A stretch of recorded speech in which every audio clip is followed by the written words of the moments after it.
তিনি গুলিস্তানের ড্রেস পাকিস্তানের বলে বিক্রি করেন, এরকম একটা অভিযোগ গতকাল থেকে আমরা শুনে এসেছি এবং বেশ কিছু গণমাধ্যম ইউটিউবে ফেসবুকে স্ট্যাটাস আমরা দেখেছি। সানভিজ বাইতুলের ওনার রুবাত ফাতিমা তনি আছেন আমাদের সাথে। কি হয়েছিল গতকাল আসলে? দেখেন, যে কোনো কোম্পানির নামে অভিযোগ আসতে পারে, ভোক্তা তার রাইট আছে অভিযোগ করার।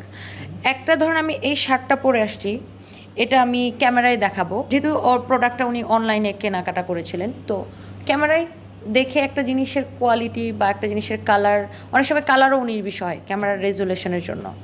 এখন এটা আমরা যেহেতু ক্যাশ অন ডেলিভারি দিই, আপনার কাছে সুযোগ থাকবে একটা প্রোডাক্ট যখন আপনার কাছে যাবে আপনি দেখে চেক করে নেবেন, আপনার ভালো লাগলে আপনি নেবেন, ভালো না লাগলে আপনি রিটার্ন করে দেবেন, কারণ আপনি তো আগে অ্যাডভান্স করার নাই। এখানে প্রতারণা করার কোনো চান্সই নাই, যেখানে আপনি দেখে টাকা দিয়ে নিতে পারতেছেন। না, কিন্তু উনি তো দেখার পর বলতেছে এটা পাকিস্তানের না গুলিস্তানের। উনি কিন্তু বলে না, এটা গণমাধ্যম বলছে। উনি একটা অভিযোগ করেছে, সেটা আগে উনি আমাদের পেজে করেছে। তো যেটা হয়েছে, আমাদের পেজে যারা মডারেটর বা আমাদের পেজে